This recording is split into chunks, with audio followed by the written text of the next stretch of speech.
Here we have a container div which has 5 images inside it. These are just placeholder images that are coming from lorempixel.com, and they're going to be different every time we load the page. So what we want to do on this page is create a menu at the top which allows us to navigate around different parts of the site. So the menu is going to go here at the top. So let's go ahead and create a header element, and it's going to contain a title called My Page and a menu icon, which is going to allow us to open a menu with menu items inside it. And we're going to use this text character as our icon. And when we open this menu, we want to see a nav. And the nav is going to contain our list of items. So we'll place an unordered list inside our nav with separate menu items. So let's save and refresh our page in our simulator over here. And here's what we just wrote in our HTML. So what we're going to do is ensure that when this icon is tapped, this menu is toggled. And to do that, we're going to write some JavaScript. And I'm going to use jQuery for this, but you can use any library you want, or just vanilla JavaScript. So let's target our menu icon, and we'll add a click event to it. So when our menu icon is clicked, we're going to toggle the nav. So let's save that and refresh. And now when we click our menu icon, the nav disappears and it comes back when we click it again. But there's still quite a lot to do here to ensure that the menu is giving a good experience for our user. We're going to want to ensure that this header is fixed at the top of the page all the time, so that they can always access this menu wherever they are on the page. We're also going to want to ensure that when the user taps away from this menu, then it closes. So let's go to our CSS. So let's start by targeting our header, and we'll give it position fixed so that it stays at the top of the page. We'll give it a background color so that it can be seen over the top of content. We'll give it some padding.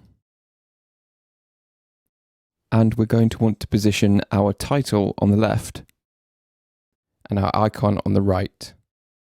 So to do that, we're going to use display flex and justify content space between. We'll also use align item center to vertically center our title and icon. Next, we'll give our container some padding top so that their header isn't covering it on the initial page load. Let's also give our menu icon a large font size so that it's easier to tap. And initially, our nav should have display none so that it's not viewable on the initial page load. So let's save and refresh. So now we can see our header with a larger icon, and we're using justify content, and that's pushing the title to the left and the icon to the right. And if we scroll down, we can see that it's fixed to the top of the page. Furthermore, the nav is not viewable on the initial load, and it does show when we open it using our icon. However, as you can see, there are some display issues with our menu at the moment, so we can't really see what our menu is showing. So let's fix this. Let's go back into our nav CSS. We also want our nav position to be fixed, and we want to give it top 80 pixels, which is the same measurement as what we're giving our container, so that it doesn't appear below our header. We're going to want it to cover the rest of the entire screen though, so it should take up this space where our content is. So to do that, we're going to give left 0, right 0, and bottom 0. We'll give it a slightly larger font size of 15 pixels. And because this nav is the container for our list, we're going to want to use a semi-transparent background color. This will be to emphasize the nav menu's appearance.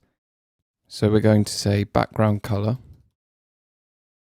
RGBA 0.5.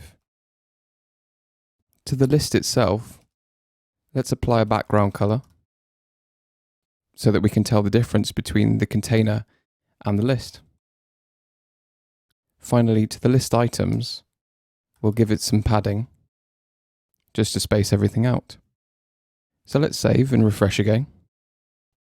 Now when we click our icon, we can see that our nav shows with this nice menu in here. So the container's background color is this semi-transparent one here. And the list's background color is here.